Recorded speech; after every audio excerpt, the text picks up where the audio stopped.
Alright everyone, Beijing Biden's failure shows no signs of stopping, at least until August 31st. He'll continue, I think, to take attrition. That is the end-all be-all withdrawal date.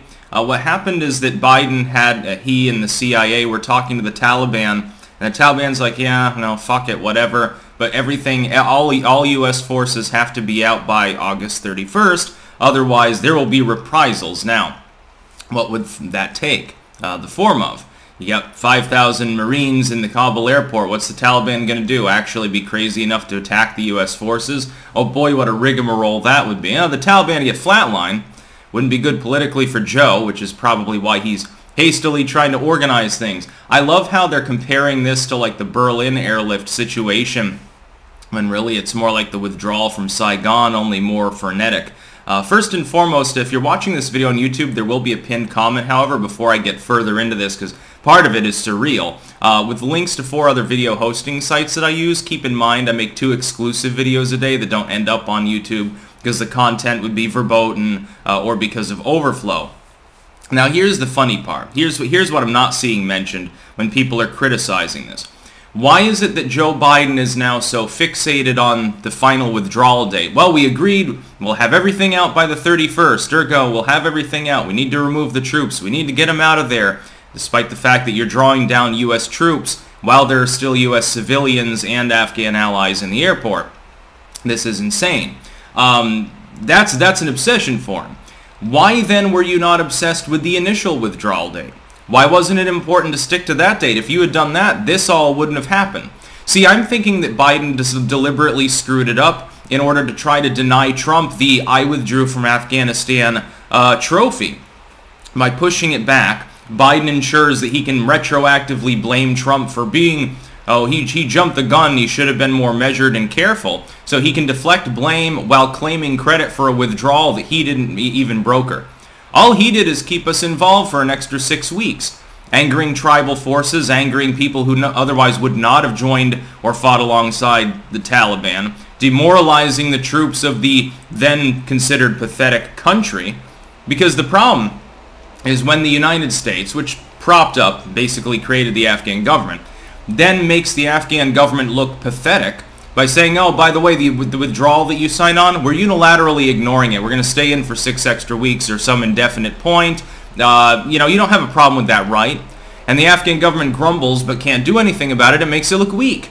Well, if you know anything about the cultures of that part of the world, looking weak is a really great way to get killed. Now, Biden has screwed up completely here. We're withdrawing our troops before all the civilians are out.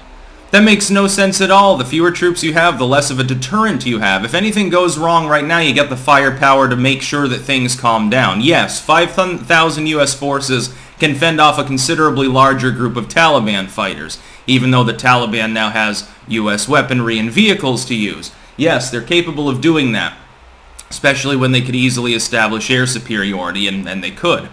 But if you begin withdrawing them, all the fucking other people in there are sitting ducks. The second we leave, by the way, it could be that they come in and slaughter all of the Afghans trying to take refuge there that don't get airlifted out. I love it when they're trying to take credit for this as though it's some sort of logistic success. They don't even want you to focus on the fact that half the weapons and shit the Taliban surrounding the airport have are U.S. made because they were left behind by Beijing Biden. Because instead of spending the first few months of his presidency saying, look, we've got a major withdrawal plan in a major foreign theater. We've been there for 20 years. Why don't we focus on this? No, just ignore it. Leave things alone. He did literally nothing until fairly recently with regards to withdrawing a single asset. They were all still there. We had the time to make sure that all of the machinery and shit at the very least was moved to Kabul so that we could have stuck with the May 1st withdrawal date. The Taliban would not have advanced so quickly. It would have been nice and orderly. See, again, the problem is Biden's ego. Then Trump takes credit. Even if you silenced Trump on social media, he would still manage to take credit because it would be his withdrawal date. And if it goes off without a hitch, Trump says, oh, look, I told you so. I got us out of Afghanistan. Beijing Biden, meanwhile, is bumbling in X, Y, and Z ways. And he did. This is Joe Biden's fault. They're talking about, what was the quote the other day? It's like, well, we want our kudos or something like that for withdrawing from Afghanistan. I'm thinking you don't get any. It's not your withdrawal, it's just your bungling of the withdrawal. That's the only portion that he actually owns, and it's reflected in polling. He's lost, like, what, 6 points of approval over the course of a week? The catastrophic drop like that normally endangers a president's domestic and foreign agendas. The problem is that Biden is in the last stages of trying to ram through his pork barrel shovel-ready 2.0 power grab called the infrastructure bill so that he can cause more inflation and more pain at the pump and shit, and therefore grind people down a little bit more for his globalistic cronies. How are you going to pass it if some of the Democrats say, hey, you know, Biden was, at least in party, among Democrats, was popular before. It wouldn't be a great idea to antagonize him too much. But now he's not. Something like 1 in 10 Democrats have left him. The virtual large majority of independents no longer support him. If you're Joe Manchin and you have a lot of independent supporters, if you're Kirsten Sinema and have a lot of independent supporters that jumped aboard with you while the left in the party is claiming they want to primary you, and you say, hey, do you have any economic sense at all and realize that this bill won't actually build back anything, it'll just build back bullshit, maybe you vote against it in the Senate. Well, I don't know, in its current form, it's too big. It's got this thing in it that is going to corporatize cryptocurrency. Hey, there's a bunch of shit related to things totally different from infrastructure. Not a bridge, not a road, not a rail project, nothing like that. That's what infrastructure is, but you're trying to establish like elements of the Green New Deal. Essentially, Solyndra 2.0, only 10 times more expensive. Maybe Sinema says, no, I can't vote for that. Go back to the House, strip that out of the bill, and then we'll talk again. And then the far left starts balking, and maybe it doesn't get through the House reconciliation process at all. It'll bounce back and forth potentially. Then this is, think about this. This is the equivalent, this is Biden's equivalent of the ACA. This is his major legislation.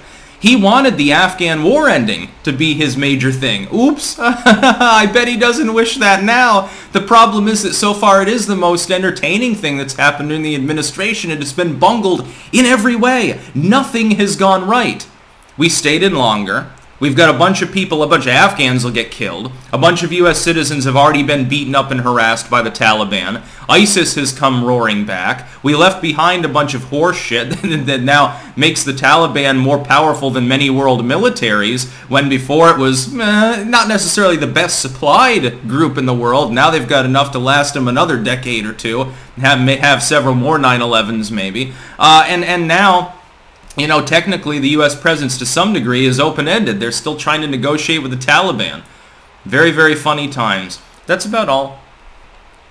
Peace out.